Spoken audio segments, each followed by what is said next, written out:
data provided in the statements is or sufficient to answer the question or not. You have to decide whether the data provided in the statements is or sufficient to answer the question or not.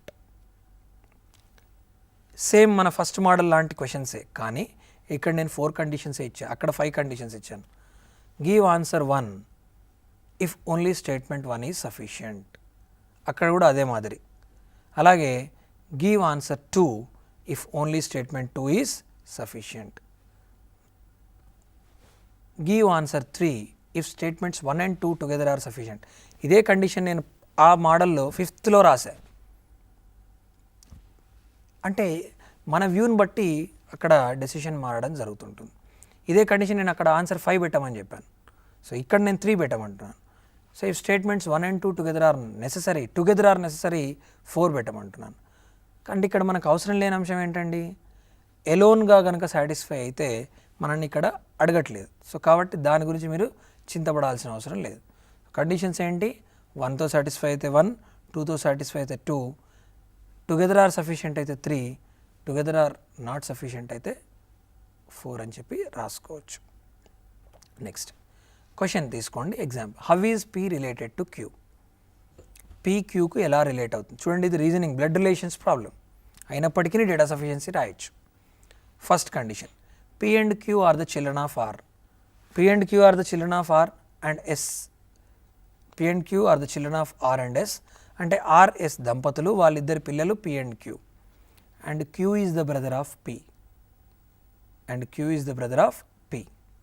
అయితే జాగ్రత్తగా గమనించండి, Q is the brother of P అంటే P మేలా ఫీమేలా మనకు తెలియదు, queue male అని పక్కా తెలుస్తుంది, పీ మేలా ఫీమేలా తెలియదు. Q is the brother of P అంటే పీ అనేది అమ్మాయి కావచ్చు, అబ్బాయి కూడా కావచ్చు, అది జాగ్రత్తగా చూసుకోండి. అలాగే Q is the only son of R and S. ఈ ఆర్ అండ్ ఎస్ అనే దంపతులకట క్యూ అనేవాడు ఒకడే పుత్రరత్నం అట. అంటే ఇంకొక సిబ్లింగ్ కనుక ఉన్నట్టయితే ఆటోమేటిక్గా ఆ సిబ్లింగ్ అనే అమ్మాయి అవుతుంది. So you can guess what is P related to Q. Almost 99% clue ఇచ్చాను నేను. Okay, so how is P related to Q అండి చెప్పండి. P will become sister and Q is already the brother. P related to Q as sister అని చెప్పొచ్చు ఈజీగా. కానీ నేను చెప్తున్నప్పుడు I'm using simultaneously both the conditions. Together use చేయమన్నప్పుడు ఏం చెప్పానండి, I said when together are necessary your answer must be 4. So ఇదే విధంగా next, X and Y start walking from the same point, what will be the distance between them in the end. ఇద్దరి మధ్య distance ఎంత ఉండదు చివరిగా, కానీ ఇద్దరు starting from the same point అట. ఆ కండిషన్కి ఎలా ఉంటుందో తీసుకోండి. Both are travelling in the opposite directions and travel the same distance. ఇక్కడ ఏమి చేయండి, start from the same point, what will be the distance between them in the end. Start from the same point అయినప్పుడు how it is possible to travel in the opposite direction, అది గుర్తుంచుకోవాలి. Next, X travels 4 meters towards east, then 3 meters towards south. Both are traveling in opposite direction and travel the same distance. Next, x travels 4 meters towards east and then 3 meters towards south. So ఈ question కనుక చూసినట్టయితే క్లియర్గా first condition అనేది invalid అని తెలిసిపోతుంది. Second condition use చేసి question solve చేయడానికి ప్రయత్నించండి. Next, P, Q, R and S sit on a bench. Who sits to the right of P. ముగ్గురు ఒక బెంచ్ మీద కూర్చున్నారు, పీకి రైట్గా ఎవరు కూర్చుంటున్నారు, నలుగురు పీకి రైట్గా ఎవరు కూర్చుంటున్నారు. Q sits on the extreme right, P sits to the right of R and the second left of Q. P sits to the right of R and the second left of Q. అదే Q అయితే sits on the extreme right of R. ఇది చేయండి. Next, there are 5 trains T1 to T5, which is the last train to leave. Adi question. There are 5 trains T1 to T5, which is the last train to leave.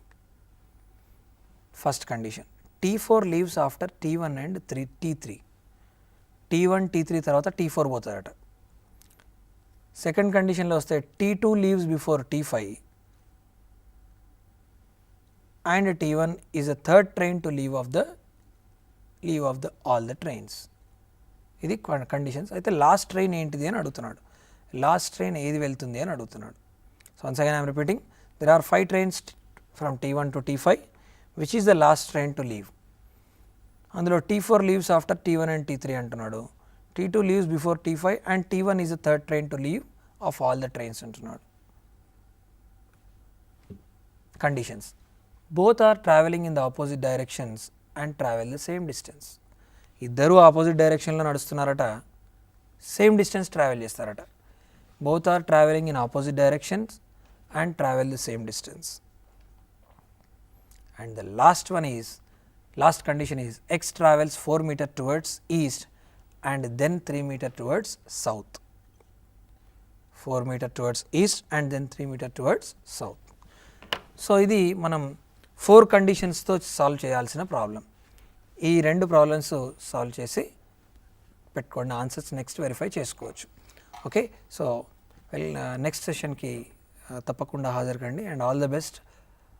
ఈ data sufficiency కనుక మీరు prepare అయితే, ఎవరైతే ICET prepare అవుతున్నారో 20 marks వస్తున్నాయి, అలాగే banking examinations ఎవరైతే prepare అవుతున్నారో at least you can score A minimum of 6 to 8 marks in all the aspects I am telling.